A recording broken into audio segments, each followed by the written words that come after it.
being a very competitive person, I want to see it all and I want to do it all. And, I don't want to leave any stone unturned. There's the whole thing about like women sometimes don't do it. They can't see what's possible. And that's why like women in sport, like being shown is very important. So if like a girl sees, like the women's soccer team or like someone riding motocross in like the mountains and like on trails to be like, holy crap, a girl's doing that. I can do that. So I always kind of wanted to do that and be that in Canada. This is an interview you do not want to miss with Ashley Leugner. She is a 6-time national champion wakeboarder coming all the way from Saskatchewan. And I am so honored that she came onto the show and shared her experiences, her stories with you, because there is so much that we all can relate when it comes to Ashley's story. Now, I know she's a wakeboarder, but we talk about how to drive a boat because I know a lot of you that listen in, that watch the podcast over here on YouTube and listen to the podcast, you guys are wakeboarders or wake surfers. So you guys can learn a little thing or two when it comes to driving a boat,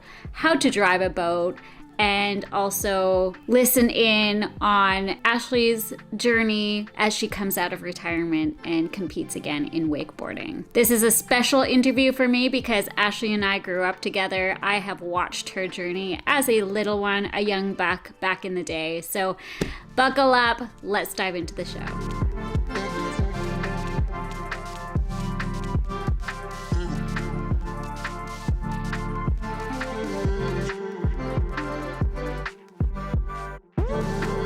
So hey, hi, and hello, Angelisa here, your host for Braap Throttle Talk, and I'm so excited to be chatting with Ashley Leugner.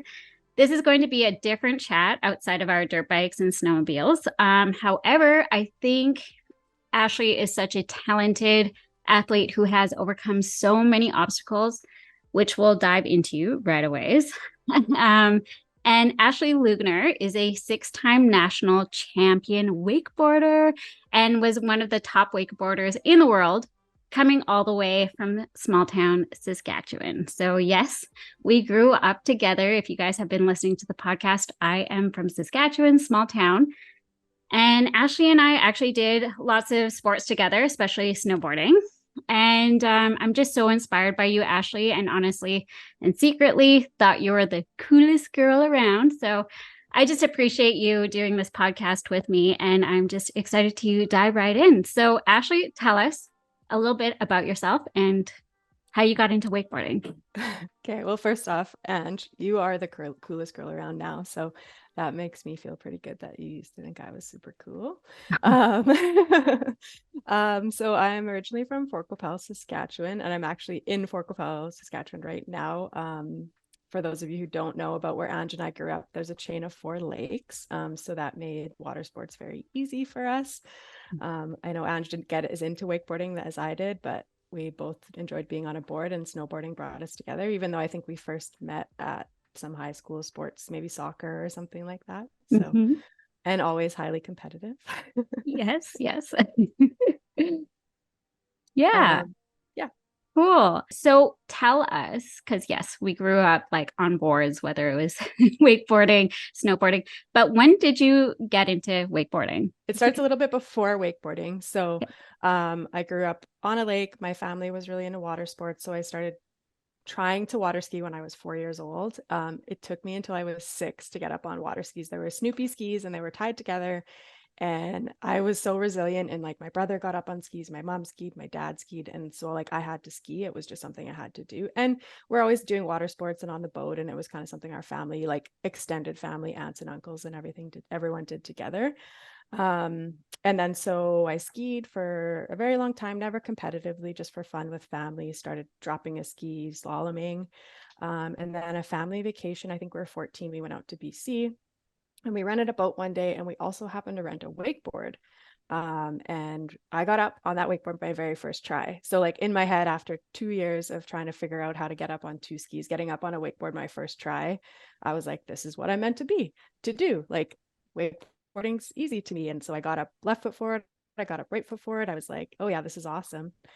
And then I felt really bad because that year my Christmas present was my own slalom ski, because I always used to use my dad's. I don't think to this day that thing ever touched the water. because I just converted to wakeboarding like 100%.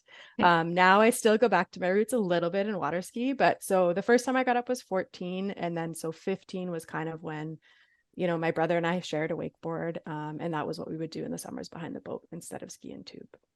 Okay. Yeah, that is so cool. And I love that your family is like what introduced you into that. And you guys did that together. Yeah. Oh, So so it was like a special. big family thing. Like we always, let's all go on the boat, right? So dad drives, mom spots, and my brother and I go. And then my dad would usually go for a ski. Mhm. Still skis now and again, every once in a while. If the water's perfect, there can't even be like a single ripple on it. Hey, so tell me about that moment when you did get your solemn ski for Christmas. Like, what did like your parents say? What, like what was that moment when you're like, actually, I'm gonna wakeboard now? I kind of felt like I let them down, like, because I'm Oh, sure they were like, oh, finally, like the perfect gift for Ashley, like it's time for her to have her own skis. She's always having to share, with her dad or with my brother Jordan. And yeah, it was really exciting. I remember opening it and being excited, but then when summer came around, it was like, I just want to wakeboard. That's all I want to do. Like, yeah. yeah. So Oh, cool. So cool. I love hearing that. And I like, obviously, that's what molds you into what you are today. So I guess like my next question would be like, who got you into wakeboarding? Well, I guess like the family aspect of like having something to do behind the boat, Mhm.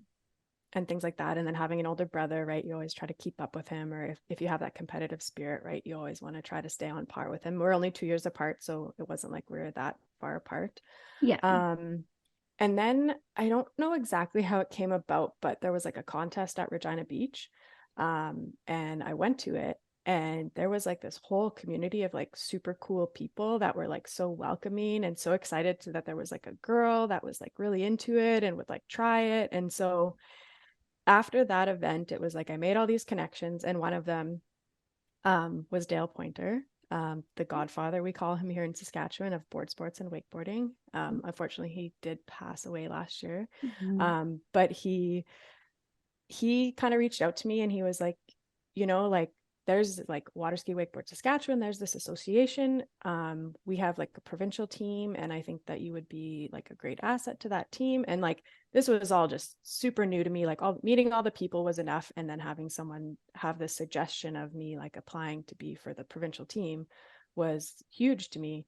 So I ended up like applying and going on the team, and then that just opened up so many more doors to meet so many more people into the sport. Like anyone in wakeboarding that has competed knows it's like a family. Like it is still quite a small sport. There's not that many up and comers, but Mhm. even worldwide, you can meet people, and it's like they're just the same kind of people. They're really down to earth and cool, and they just like want to have fun and wakeboard. And so that's how I met your brother, for one. Well, I met him before, but like Right. through soccer and everything. But yeah, like wakeboarding provincial team, that's how I met Adam Burwell. That's how I met Dylan Miller, like Rusty Malinowski, Braden Stumber, like so many names just through that like provincial team and that aspect of other people who are super into this sport. So um, it was kind of like that initial going to that event and then making those connections, Dale Pointer, and yeah, then getting on the provincial team and like meeting so many other cool people that just wanted to wakeboard. So That's so cool. And that's actually something that I wanted to point out. I was going to point that out at the end of this podcast. But one thing that I absolutely loved about the wakeboard community, like being an outsider, like, it was just so cool that you guys were like a close knit family. You guys like helped each other grow in your sport, expanded each other. Outside 540, come on, Ashley!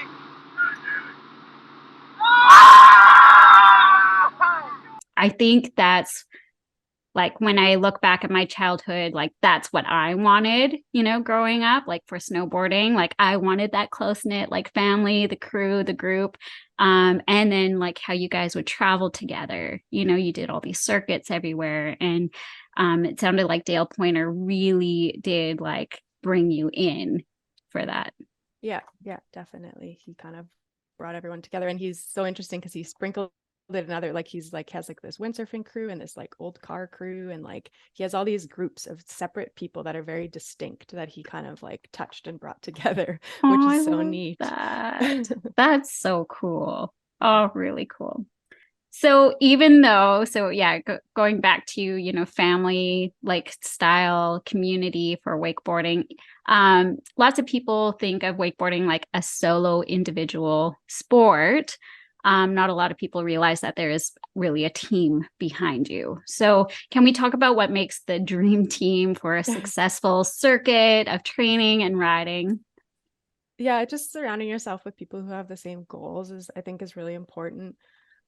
People who are knowledgeable about the sport so that you can have those conversations, and then just like actually being in the boat. So we'll probably get into later, but like boat drivers, um, people watching, things like that, they understand the sport, they can give you tips, they want you to do your best, you want them to do the best. You're always like looking out for each other, and in all aspects of, even if it's like sponsorships or like photo ops or contests, sharing hotels, things like that.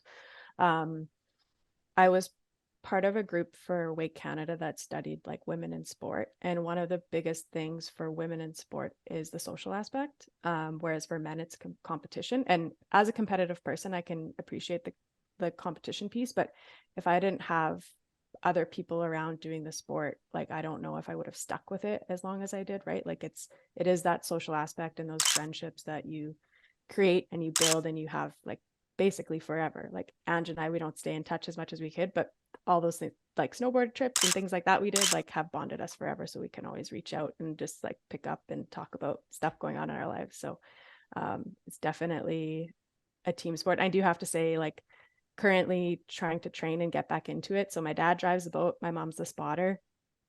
They don't know anything about wakeboarding. It's really hard, Right. Okay. to stay motivated because um normally you need to go for a ride, and then the second person rides, the third person rides, you have a little break, you're in the boat.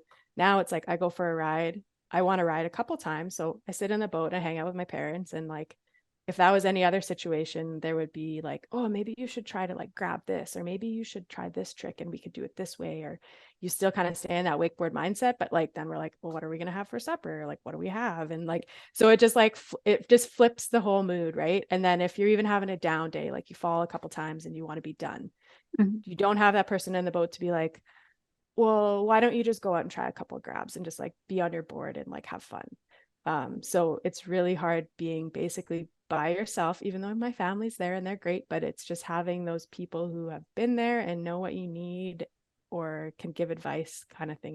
It's really eye-opening right now that I'm trying to do this on my own outside of the community because there's no one around. Yeah, that's so interesting. I'm really glad you brought that up, and thanks for sharing.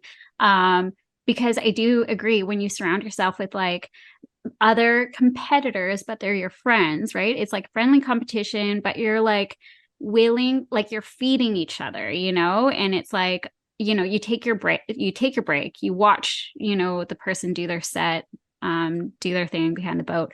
And then you get like motivated because you are watching and you're like, oh wow, they just did this. Like maybe I can try that, and then you get your next set. And I'm sure you get multiple sets when you are riding with a few people, Yeah, right? 100%. Yeah, I can see how that that would be a little bit of a missing component. So that is interesting that you're, I guess, navigating through that right now and Yeah. finding ways to like still motivate you. So because of the dynamic, so your dad's driving, your mom's the spotter. Like how are you pushing yourself? Like when you are feeling a bit Well, like you want to take a at this break or point in something? at this point in like I've given myself like the goal. I'm trying to break it down into goals. I'm trying to not think too far ahead, which is really hard for me because I try to think of the long term and where I want to be in 6 months versus next week. Gotcha. So I'm trying to break it down into smaller chunks and having smaller goals that are easier for me to achieve. Mhm. Um, I also help out coaching the provincial team, which is surprisingly comprised of like all the older generation, like all the little bit older than these kids.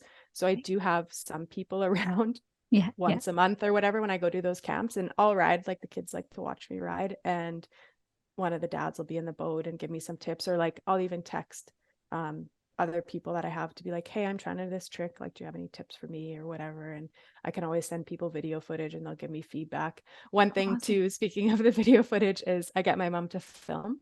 So then when I come back in the boat, I can see for myself, like, oh yeah, I left the wake a little bit early. That's why that didn't work out. Or like I can spot on my own the issues that I'm having and correct them. But it's just harder to get out of the boat, watch the video, and then go redo it. Go back So out. Yeah.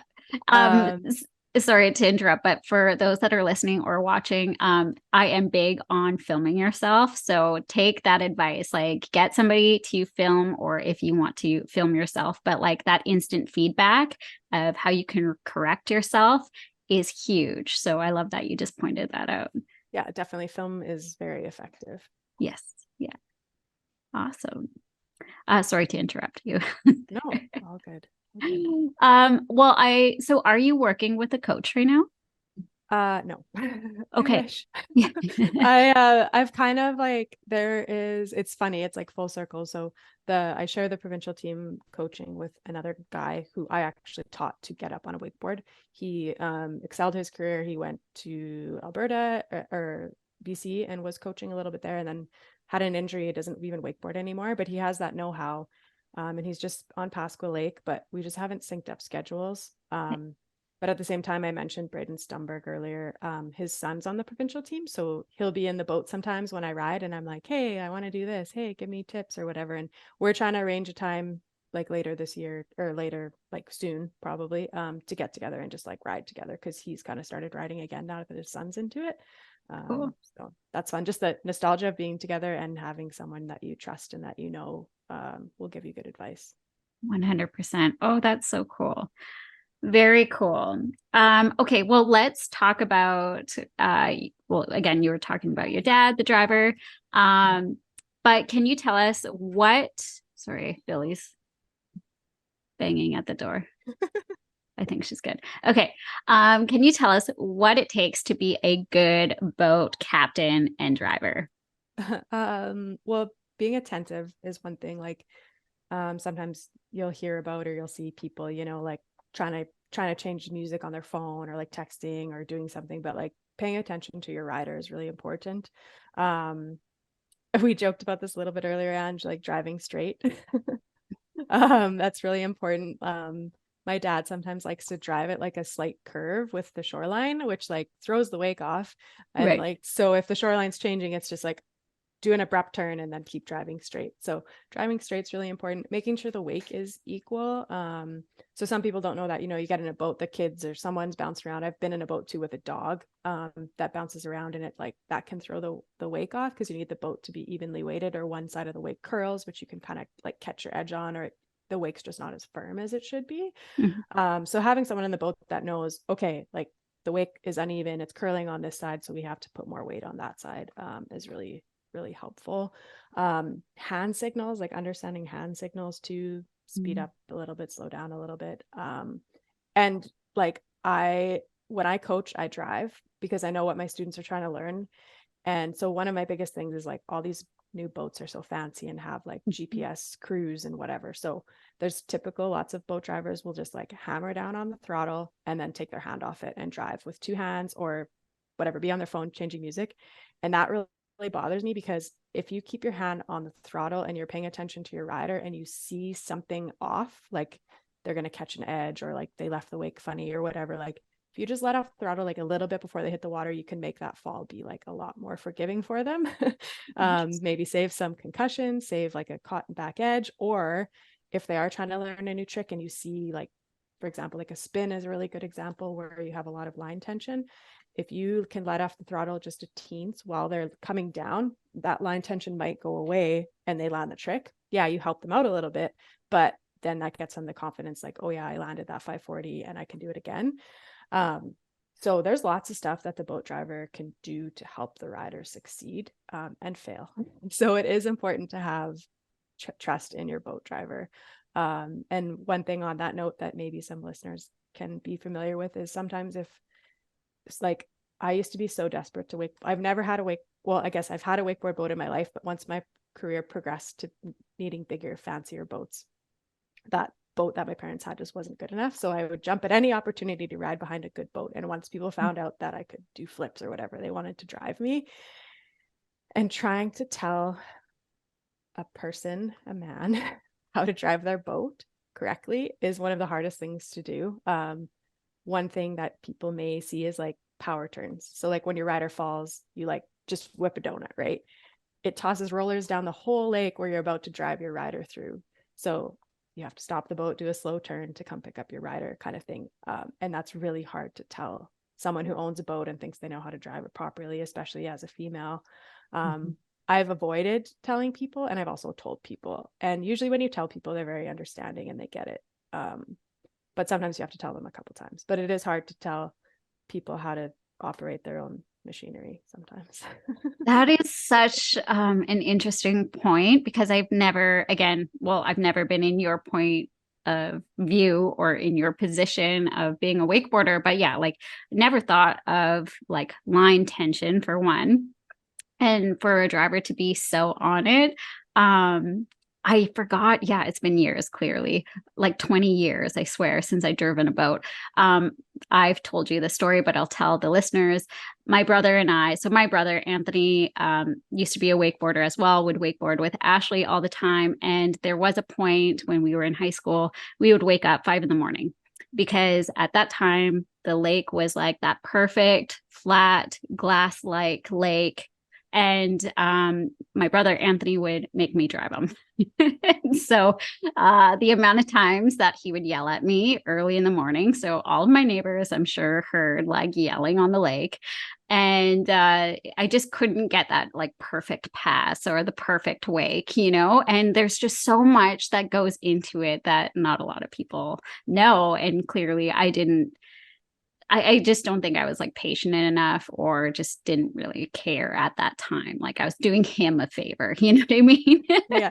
But he was like trying to train and all this stuff. So I think that's why like probably my dad did it more for him than me. Yeah. There's all sorts of, my dad's not always around, so I'm trying to get my boyfriend to drive for me. He's super understanding. He just wants to learn, and like he rides a motorcycle, he flies an airplane, like he's into that stuff, but he'll listen to me when I tell him like how to drive. And he takes the tips, like even if like there's a boat coming and their rollers come, like there's a way that you drive through them so you get through them faster, kind of thing. And he takes that tip and runs with it, kind of thing. And oh, that's so cool. It's been really great. Yeah. Oh, that's so awesome. Well, that's really great to hear that you do have a good driver. Well, it sounds like you have a couple of good drivers. Very advanced drivers for sure. Yeah. Okay. And which now leads us into, you talked a little bit about the wakeboard boats, and they have advanced quite a bit over the past 20 years. Like I said, it's been about 20 years since the last time that I drove a boat. I remember there was a time when like the fat sacks were in there. So the sacks of water you'd fill up from the lake just to weight down your boat, or like shuffling people around in boats. Do you find that that's something you have to do now? Like how advanced are these boats from before? Like if you were to buy a new boat, no issue. Like you just hit a bunch of buttons and it happens for you. Right. Nice. I have, so the boat, I'm borrowing a friend's boat right now. And it's like a 2006 or 2007. And I love it. Like, it's just like you flick switches. There's no computer screens. I still have to fill the fat sack. So there is factory ballast. So the boat does pump in a certain amount of water. Right. But it's not as much as the current boats. And so I do fill a couple of fat sacks still, which is so funny. Cause like when I was done with my wakeboarding career for a while there, it was like I never had to worry about that anymore because the boats just did it all. But I've kind of thought about like, I don't know if I got a new boat, if the computer screens scare me. So when I do the provincial coaching, it's on like a 2022 or 2021 boat. And I'm sitting in there and I'm like, I know how to drive a boat. I've driven a boat so many times, but like, what button do I hit for this to happen? Right. Like it's not intuitive for someone. Like, I'm like, how do I fill the fat sacks? How do I drain the fat sacks? Like, how do I set the perfect pass and all that stuff? So they have advanced a lot. but I personally prefer just like an on-off switch or something like that rather than like a touch screen with all these like fancy bells and whistles. It's a little bit Totally. overwhelming. Wow, no doubt. Oh my gosh. Um, so yeah, my next question was going to be what creates the perfect wake for you? So it sounds like the fat, Yeah. you got the fat sacks in there and Yeah, the fat sacks and just keeping it equal. There yeah. was one, I did a clinic once like years ago, and one of the clinic kids' parents or whatever, they were happened to be out on their boat when I was just like floating in the boat enjoying the sun, and they're like, hey, do you want to go for a ride? I was like, sure. I didn't have a driver. So it was like this funny situation where I got on the boat and they're like, what side do you want? Like you're wake surfing or something. And I'm like, well, what do you mean? What side do I want? I want the wake to be equal. Because though apparently like we call them heel side heroes, but like hitting the wake heel side is easier than toe side. So like apparently this family would just like weight only their heel side so that it was like super big, and then just not do the toe side, which in wakeboarding, if you're competing, you have to go from both sides. And I was like, just both sides equal, please. So that's a big thing. It seems pretty obvious, but I guess in some people's worlds that maybe aren't Yeah. as into wakeboarding, it's different. So equal wake. I just with like injuries and things like that, I toned the wake down a bit. I can't even the wake of the boat I'm boring, I can't get big enough to be scary, but the provincial team boat that I have been using, I don't fill all the way. Like I think for me that would be a little bit scary. I mean, it would be like super fun, but it would probably be a little bit scary. Yeah. Yeah. Some A of the bit. wakes now when I watch videos and they're like over girls' knees, I'm just like, that's just crazy. Like I can't even imagine hitting that. Right. Yeah. Yeah, for sure. Water is not what's the word? Like water is like concrete when you hit it. Yeah, it's not forgiving at all. Like No, especially at it's like 23 miles an hour, like yeah, it's very hard. not at all. Yeah. And the amount of, well, injuries that you've had, but also like injuries that my brother, I swear Anthony got how he got concussions all the time. Like I just felt like he had, yeah, a lot of concussions from hitting the water. And actually, that's something maybe we could talk about. You guys wear helmets now, right? Only when we're hitting obstacles. So Obstacles. Okay. yeah, Okay. how helmets can be a bit, they can almost make a concussion worse. Like it's only if because the concussions that come from wakeboarding are more like a whiplash concussion because you're not hitting your head on something hard. Right. So it's just your like a whiplash of like your brain smashing like the front or back of your skull is kind of Right. how the concussion. So a helmet actually makes it worse because the surface area going into the water is larger.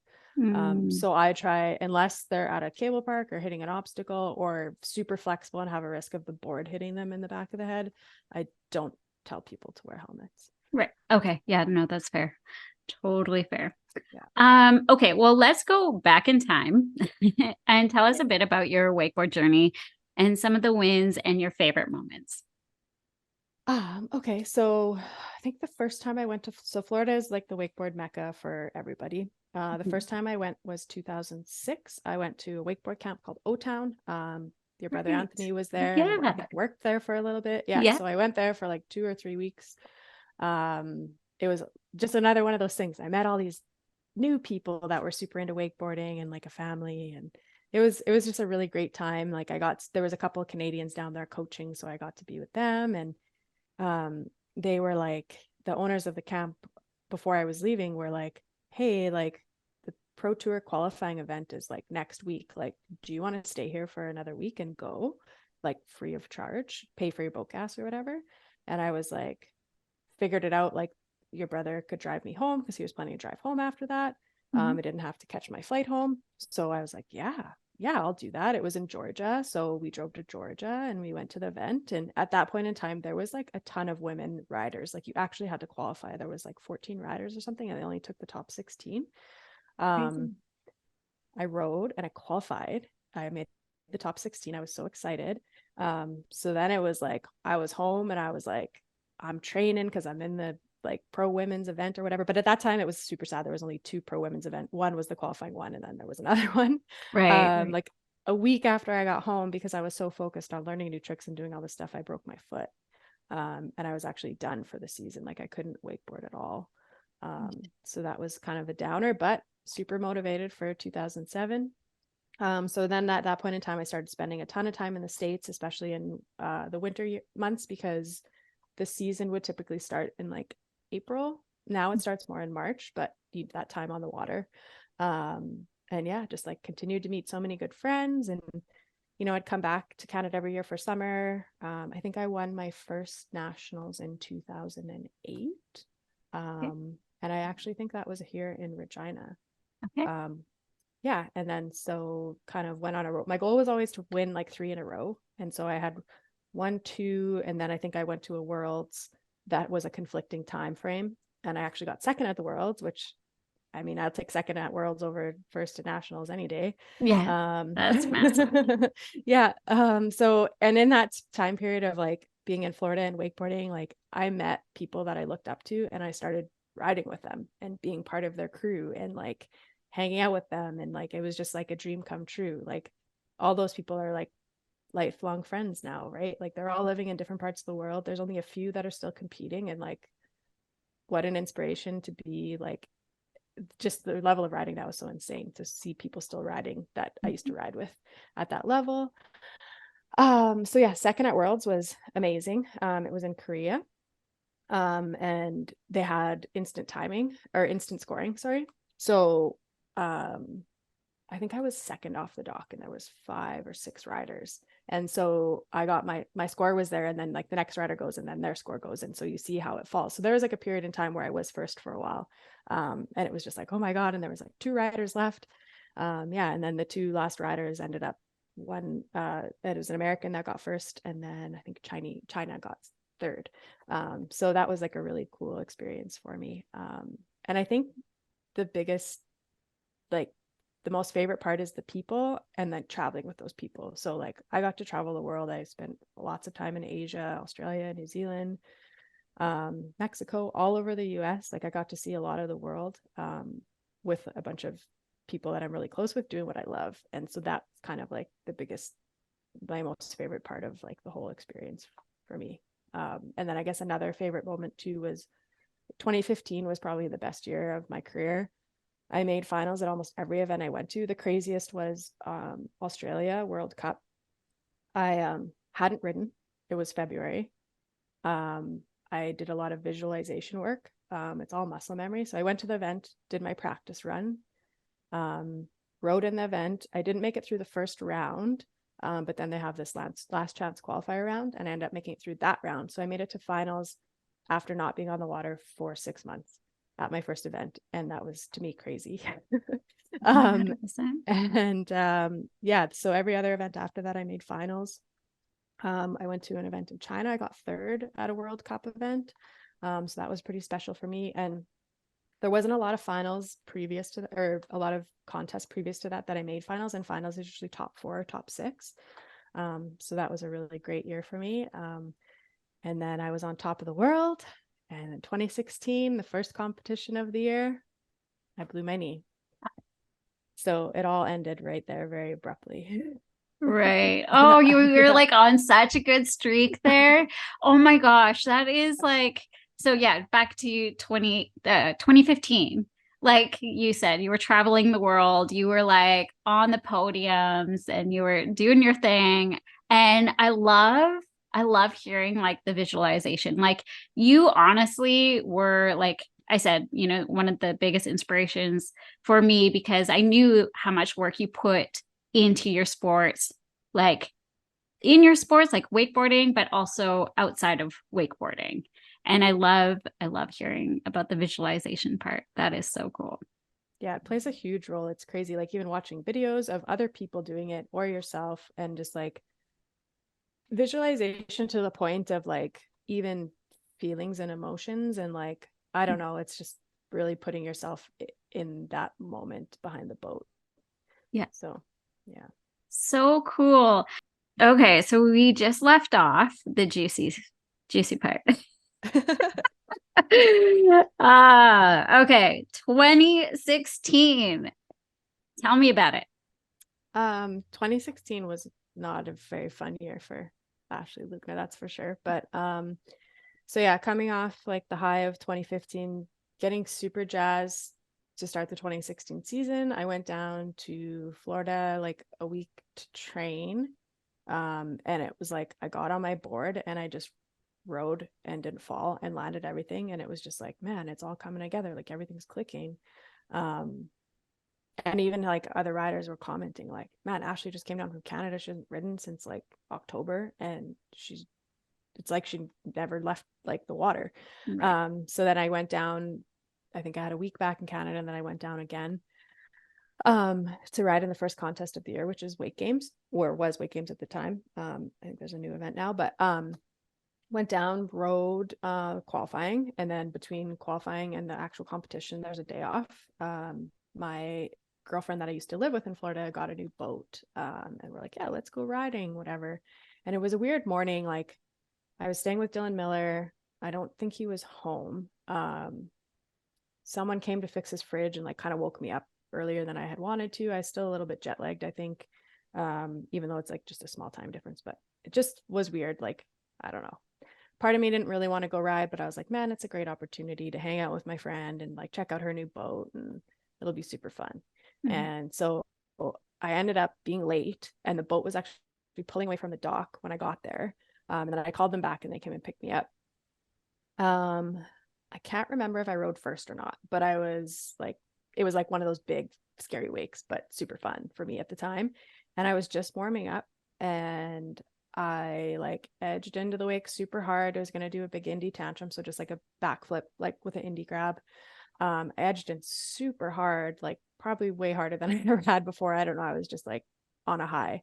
It ended up being like way too hard, and I actually like stayed tucked in the ball too long.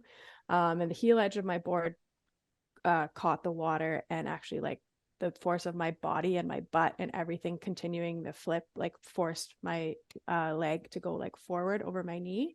So my femur actually went over my tibia and fibia, and I actually saw that happen. Like I saw my knee go like out of place, and heard like the loudest pop noise ever. And so I knew for sure at that point in time that I like most likely tore my ACL. And I was like screaming. I was in a lot of pain. It was a lot of like pressure coming down, like that rotation and all the physics behind like the force of how far I went out, and just coming down on the landing with the rotation. I was like, the boat felt like it was moving in slow motion, which, like I said earlier, like that's what you want. But when you're hurt, you sometimes want them to realize you're hurt and come rushing over to you. Thankfully, the girl I mentioned earlier, on the boat that I used to live with, Abby, she's a chiropractor. So she knows all about like anatomy and how the body works and everything like that. And I got back in the boat. I took my board off. That was a thing, because I know I've been in situations before where it sucks when you're hurt and someone else is trying to take off your board because they don't know how it hurts or where it hurts or how to do it. So I just like got my board off. And then they got me in the boat, and I was like shaking. And Abby is like, you're in shock. Like, it's fine. Like, where does it hurt? Like, is it your knee? Like, what happened? Kind of thing. And she's like talking me through it, being really calm, doing some tests to check it all out. Then she's like on the phone with like an MRI clinic that's nearby. And like, I can't drive. It's my right leg. Get out of the boat, go home. There happens to be someone there at Dylan's. His name's Nick, and he actually broke his arm the day before. So that's why he's at home, because everyone else is at wakeboarding. So he drives me to the MRI clinic, and I get that MRI right away. And yeah, I'm just waiting for the MRI results, but like my knee is like a balloon. I can't put any weight on it. It's awful. I remember struggling to shower that day. And then I ended up like, just like a group of friends came, and like I got crutches and Voltaren and medicine and ice and tensor bandages and everything that I needed. I was very well taken care of, thankfully. But also away from home, and free healthcare. But I did have insurance, thankfully, cover the costs for my MRI. Spent the weekend in Florida as planned, took my normal flight home. I ended up going to the contest and watching, and there was a video premiere that I ended up going to too. Like I just kind of went through the motions, not really knowing, waiting for these MRI results.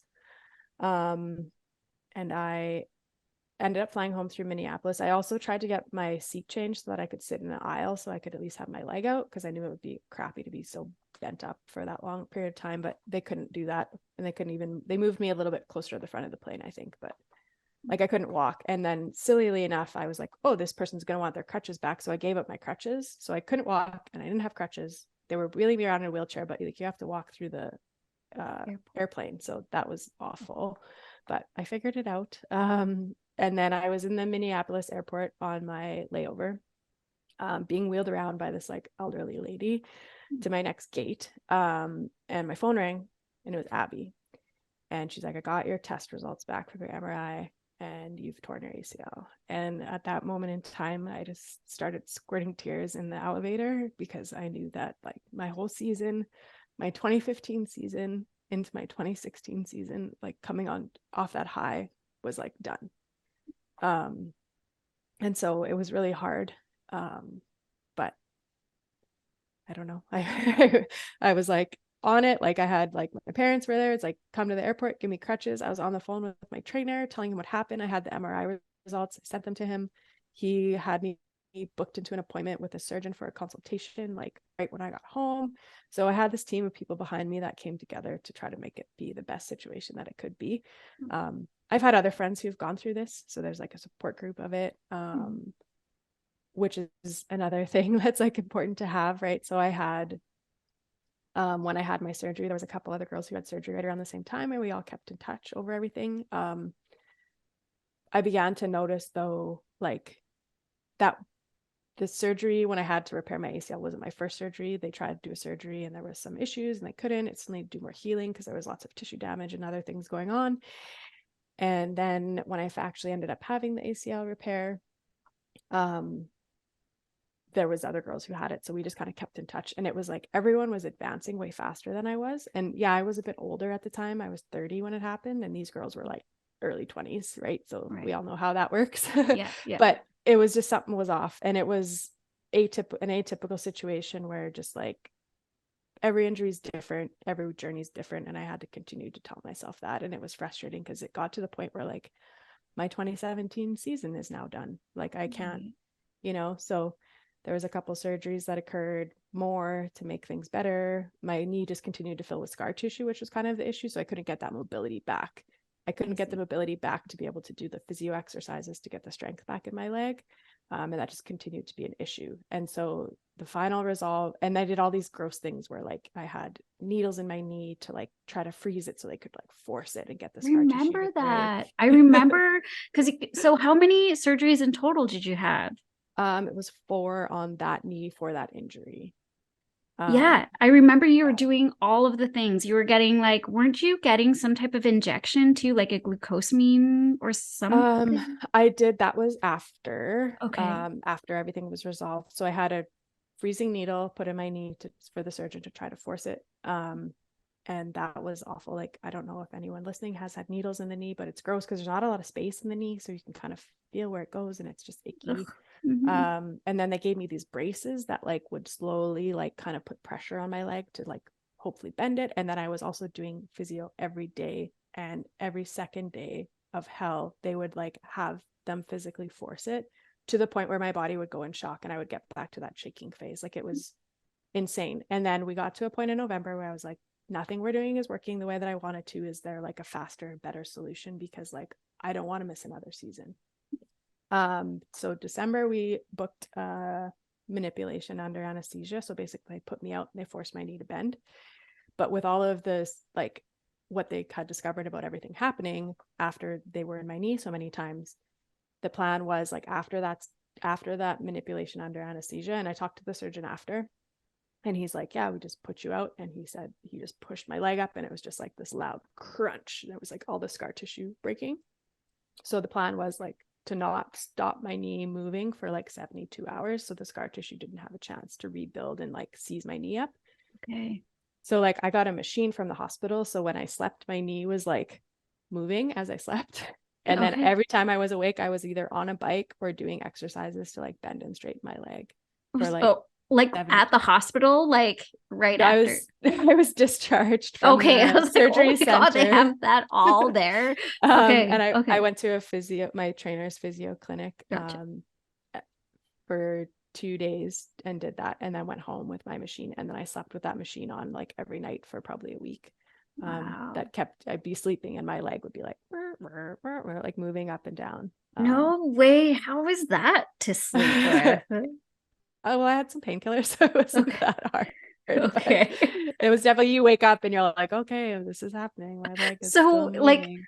yeah, it's moving, but like, it's just obviously to keep it from making, or I guess, is it scar tissue, but is it like crystallizing? Is that what? Yeah, something like that. Yeah, it's like a scar tissue And then thing. are you like building your muscle while that's doing it, or is it just like Not at physical? all. It's Okay. completely Okay. passive, completely passive. Okay. Okay. So that was Interesting. Wow. that was weird. And then after that, it was like, okay, so you got injured in April, you had your surgery in, I don't know, June, July, September, December. uh, you can actually start your real rehab now in January. And like, for those of you who have had ACL injuries, like, that journey is usually 6 months to a year long, especially if you're trying to return to a sport like wakeboarding or snowboarding or something Mhm. that's really hard on your joints. Mhm. So 2017 wasn't an option for me to return to wakeboarding for sure. So that was pretty tough. Then we fast forward to 2018. And I was like, so kind of in that time period too, I found mountain biking. It helped work my knee in a really safe way that was like, everything was in alignment, so there wasn't any lateral movement. It filled the adrenaline gap from wakeboarding because I needed that in my life. Mhm. And then I was like, 2018, I'm going to return to wakeboarding. I can't wait for the season. I can't wait for summer. Like, I wasn't going to spend money traveling to the States to ride. I was like, I'll just do a Canadian summer, and, maybe I won't do any competitions. Maybe I'll do something local. We'll see. And then I got a brand new mountain bike and I was like so excited to ride it. And it's probably like the second time riding it. And I went over the bars and I actually separated my AC joint. Had to go to emergency, ended up needing an emergency surgery to get a plate put in. And there goes my 2018 return to Oh, sports season. right. It's funny. I knew you got into mountain biking, but I forgot about, yeah, your AC joint. Yeah. Is it an AC or what is The AC joint is what it's called. It's like okay. separated shoulder. Okay. So some people, if it's not that bad or they don't need surgery, have that like big bump on their shoulder. So it was like that, but it was like they grade the tears, and whatever grade 5 or 4 or whatever it was, they're like, oh, we have to repair this. Okay. So do you still have the plate in, or did you get that removed? I got it removed. It was like Okay. to the point. So I got that removed in January of 2019. And it was like to the point where it was almost poking out. Like you could see it. Like if I was wearing like what I'm wearing right now, you'd be able to see the plate like sticking out of my chest, Right. which was super gross. Right. Yeah. I don't like, I'm very squeamish. I don't do very well with that stuff. So holy moly, what a journey. Okay, so this is 2018. Yeah, and then I got the plate out in 2019. 2019. Okay. Okay, so a few years off of wakeboarding due to injuries, some pretty big injuries. And so, and then yes, COVID, the pandemic happened. Once you healed, I guess, from your shoulder injury, were you still mountain biking? Yeah. Yeah. Okay. I'm still Okay. mountain biking and still do. Yeah. Yeah. Oh, awesome. And so just recently, so we're 2023 now, just recently, maybe a month ago, you made the comeback of like coming back to wakeboarding. Like you said it, you're coming out of retirement and you're wakeboarding. I want to know what that pivotal moment was for you to like switch gears. So it's interesting. So being a very competitive person, and I want to see it all and I want to do it all. And, I don't want to leave any stone unturned kind of thing. And I always said that I wanted to be in Canada. There's the whole thing about like women sometimes don't do it if they can't see what's possible. And that's why like women in sport, like being shown is like very important. So if like a girl sees, you know, like the women's soccer team or like someone riding motocross in like the mountains and like on trails, to be like, holy crap, like a girl's doing that, I can do that. So I always kind of wanted to do that and be that in Canada. And so it all started in March. I got an email from the Canadian Olympic Committee that was like, hey, well, it was like, hey, but it was like the Pan Am Games, your name has been put forward to compete in the Pan Am Games for 2023 for wakeboarding. There was multiple people's names put forward for this. So this is an opportunity. It's funny how I just said the thing about women's visibility in sports, but the wakeboarding's been in the Pan Am Games, I don't know, since like 2003 or something, but women's wakeboarding never has. It was in 2019, which at that point in time, my name was also put forward. But unfortunately, due to like all my injuries and not being as active recently in sports and having result or in the sport and having the results, I wasn't selected to go. But like, what a thing to be like the first women wakeboarder at the Pan Am Games representing Canada. So for me, when I got that, I was like, at that point in time in 2019, when like I wasn't selected, you know, I was upset. I appealed it. I tried to go. I'm like, I still can figure this out. Like I can go. I really wanted that. It didn't even occur to me that it happens every 4 years. Like it was just totally out of my scope. Like I had completely just been like, I don't want anything to do with wakeboarding anymore. Like, you know, I've put my body on the line. I've done all this stuff, but I haven't gone to the Pan Am Games. And so when I got that email, I was just like, holy crap. Like I kind of wrote that off completely, but like, there's a chance that I can go. So I was like on the phone with like Wake Canada. I was like, what do I have to do to go? And they're like, well, you know, there's a couple of contenders out there. It's heavily weighted on who wins nationals, competition experience, and your ability to medal. And I'm like, whoa, like, I don't know who's out there, but like, if I can get back to the level I was before I blew my knee, there's a chance that I can go. And so I've done a lot of work mentally to overcome the knee injury and things associated with that. And yeah, that was kind of like my driving motivation. And it was just like, I needed a boat to train behind. If I could line up a boat, which I have, I also have so much support from my workplace right now. Like I was kind of stressing, like, yeah, I'm so tired. Like I work all day and then I drive 45 minutes to the lake and then I ride and then I drive 45 minutes back. And they're like, why don't you just work at the lake and then you're there and then you can train? And I was like, yeah. And so this is my first week working at the lake and I've been behind the boat almost every day. Whereas if I was in Regina and had to drive, like, I don't think I would have driven out every day and I would be exhausted. Yes. So it's crazy how much that's helped, but it's getting to be, so I'm going to provincials, which is in a few weeks, which will be like a fun, like haven't been in an event in a while. I'll probably compete against the guys. Like it'll be a really fun time. And then nationals is in 3 weeks. So I have, yeah, I'm like trying to keep the pressure off, but the pressure's on, but I'm just trying to have fun.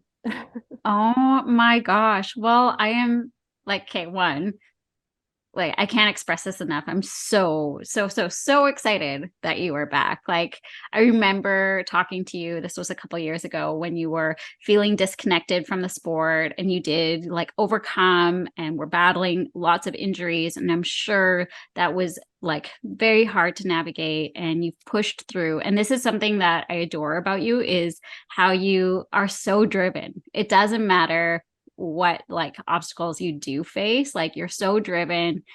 Yes, you are competitive, but you're so motivated. And I absolutely love that you're coming back and that you're training for this because this is like who you are. This is like your thing, you know? And it's just so cool to see you come back for this. It feels like I found like a piece of me that was missing, you know, like, I don't know.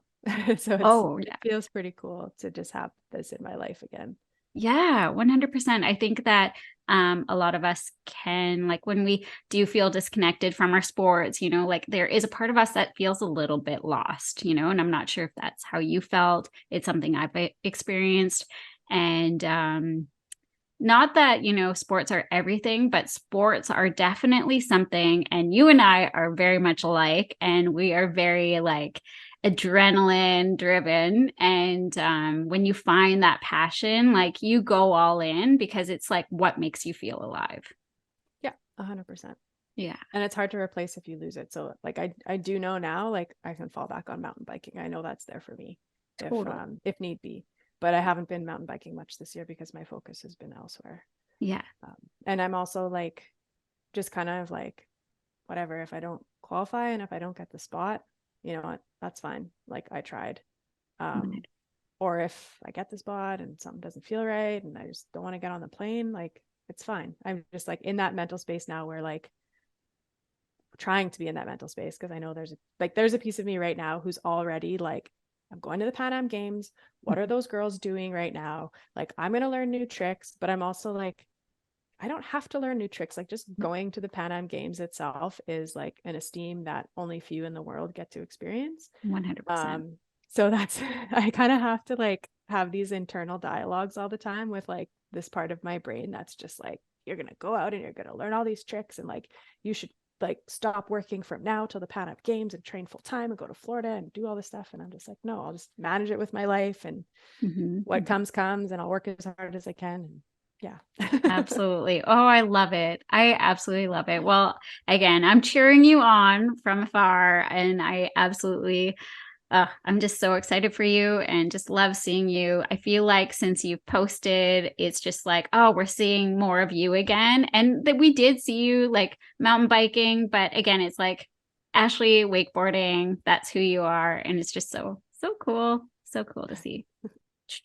So your first contest, you said, is in 2 weeks? The provincial? Provincials is in 2 weeks. Yeah. 2 weeks. And then nationals is 3 weeks. Yeah. August 18th and 19th. August 18th. Okay. So, and then I guess my question is, you did kind of talk about this, but what does this year look like for you?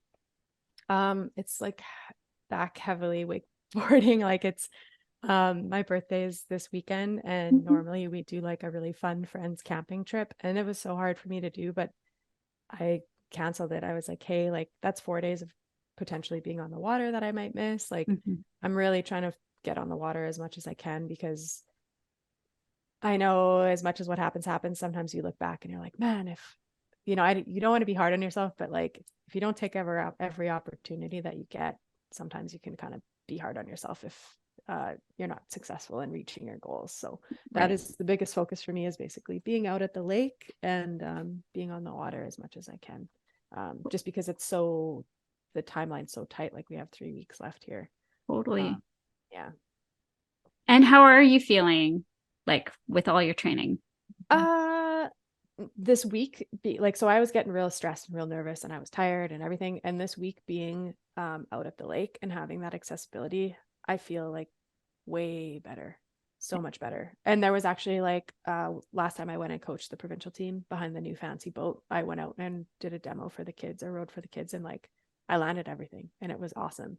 So it's there, but I don't know if it's the boat or if it's like if it's the vibes or like what, but like I haven't been able to do that since I've been here, but I'm working on the stuff and maybe I just need to take that big scary wake and use it. Sure. But it was really uplifting to be like, man, I still got all this. I still have all these tricks. Like they're right here. It's just dusting them off. Totally. Oh, I love it. Okay. And where can we follow you on your journey, and can we get up to date with some of your contests and stuff like that? So I'm just posting everything on Instagram. I'm trying to be like, when I was wakeboarding, like Instagram wasn't a huge thing that people did, but now it's like, that's how I follow everyone's journey. So I'm a little bit like hit and miss. Like I'm awkward asking people to film me or like making posts and stuff. So like I'll try to keep it up to date as much as I can, but my Instagram is where everything will be. Like nationals results and provincials fun and all that stuff, and training for sure. So it's just like my name at Ashley Leugner is my Instagram handle. And I will have that all linked up in the show notes, so everyone can just click the button and they can start following you there.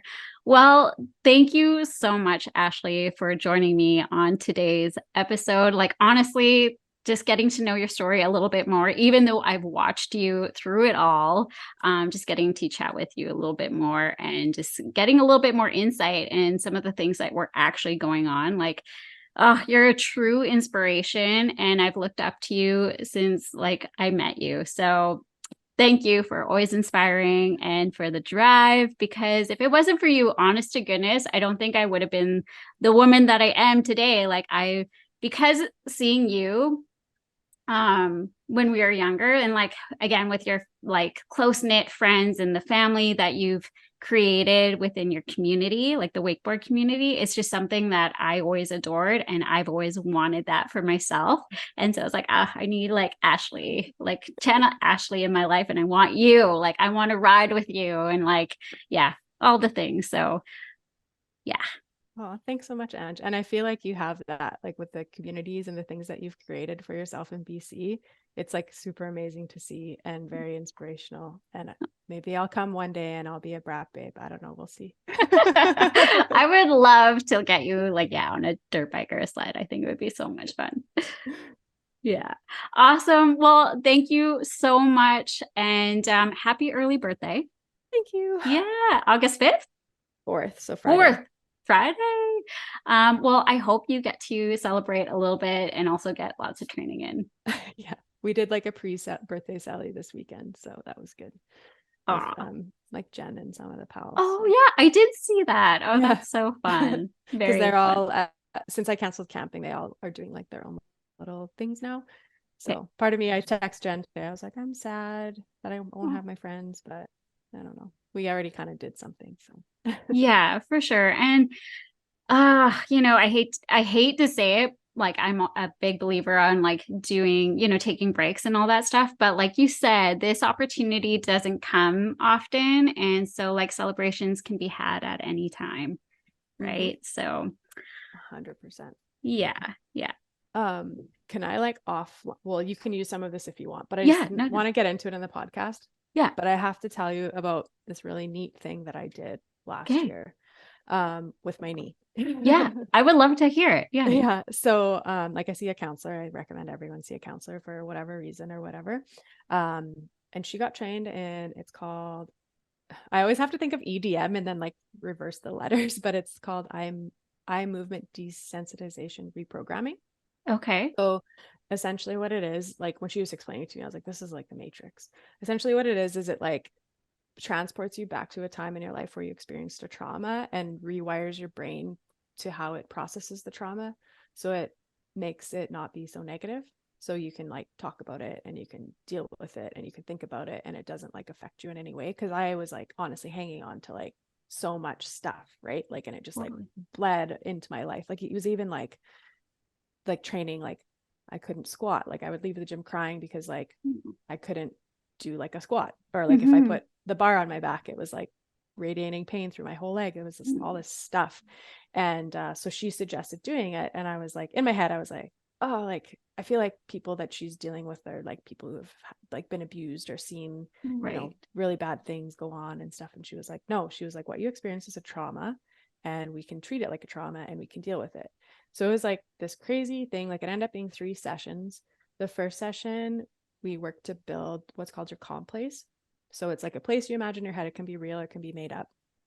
And it's like a place that you will go if things get too intense when you're revisiting the trauma, because you're basically like reopening this wound because you need to deal with it.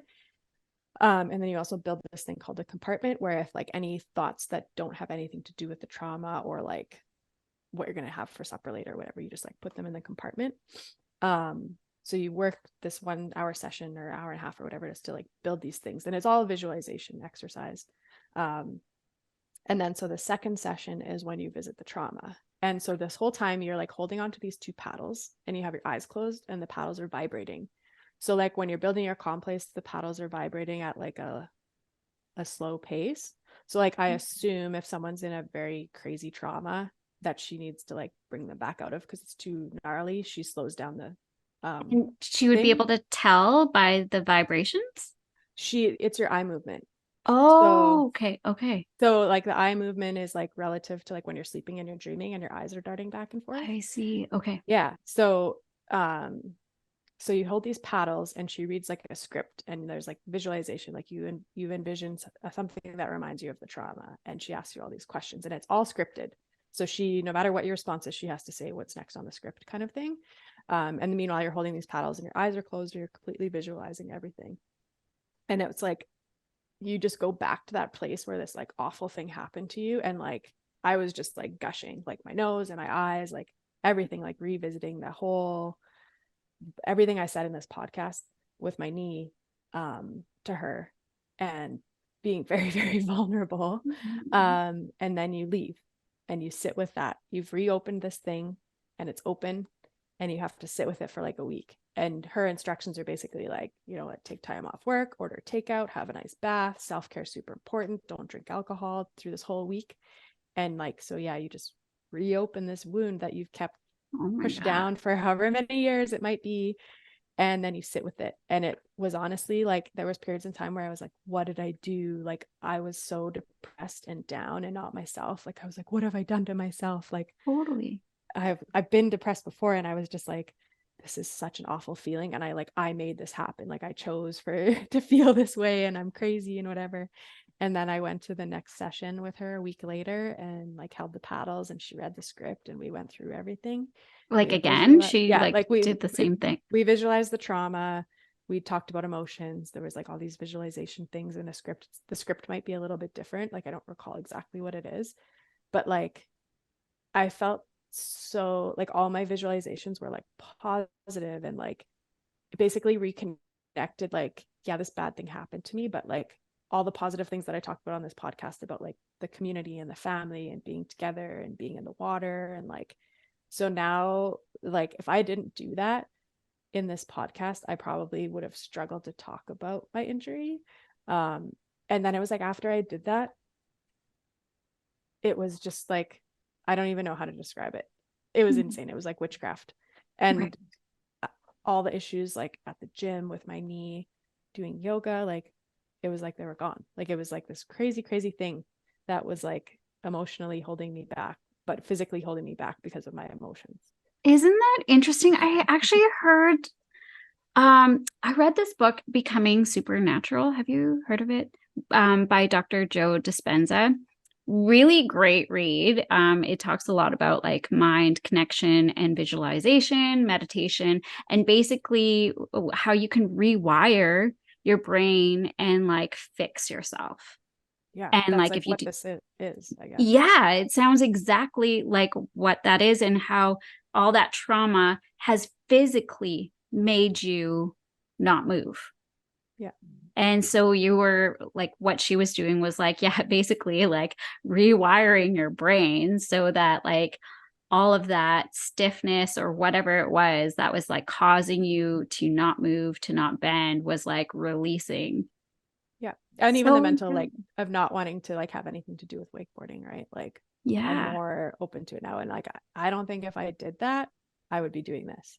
interesting. How long did you do that for? Are you It was still what, it's doing? just like a one session, like it's like one and done. Oh, Like, I still okay. see her as my counselor, but like Yeah. that actual part of it was only the 3 sessions, which occurred over the period of like, uh I think she can do it in like a month, because she likes to leave a week in between each one. But I Okay. think due to something, it was like over maybe 4 weeks or something like that. Wow. Interesting. I really, really like I love that stuff because I really do think that yeah, our brain can like really do some powerful things. Yeah, So it's cool. crazy. No, And I thanks for sharing. try to talk about it whenever I can, because like, if anyone has anything they need to revisit, I highly recommend it. Yeah. Do you mind if I plug this into the No, totally podcast? fine. I just Okay. didn't like, I don't know. You can. Yeah, I just, it's like injuries happen. They happen Yeah. to like so many of us. I know a few women that are actually down right now. They just got knee surgery or they just had knee surgery and they're on this journey. So I just thought that, like, with your story and how the injuries that you had to overcome, like, there's a lot more than just physical. Like, it's a lot of mental, and I think your story is pretty powerful. And I know it would probably impact so many, like Yeah. on our, like in this community. So, And I'm super happy to share, just because like I remember like like I actually wrote, like I just found it helpful to write and journal every day, like what I was going through. And I wrote like I don't know, it's like a 7-page story about my struggle. with my knee, because like when I was going through it, I was like searching online, you know, for like other people, other things. Like, yeah, I had that group of, it was 2 girls, but like, I don't just other stuff, right? Like resources or like support or like other people that have experienced this. And so I think talking about it is important. Like lots of people have gone through it, but sometimes you like, I just feel like there's more stories out there that are like, oh yeah, I tore my ACL and I was back again in 6 months, than there are about like, yeah, I tore my ACL and it was literally hell. And it took me like 2 years to get better. You know what I mean? Yeah. Yeah. Yeah, absolutely. Well, I appreciate you sharing that. Yeah. I just thought it'd be helpful for you to know or whatever. Yeah. Share with people if you want. Oh, I love it. Well, yes. Thanks again. Oh, I loved this chat. I really did. It was so nice. Yeah, it was. And I know we don't get to chat very often, but I honestly like love you. And I think so much of you and just appreciate all of this. Yeah. Yeah, absolutely. Awesome. Well, I won't keep you. I know I hear my girls, they're going to be banging on the door again. So thank you again. And I am looking forward to seeing more from you on your content. I can't wait. Awesome. I can't wait either. Yeah. Okay. Thanks, Well, good Ange. luck. Yeah. Good luck with the training. Happy early birthday. And I'll talk to you later.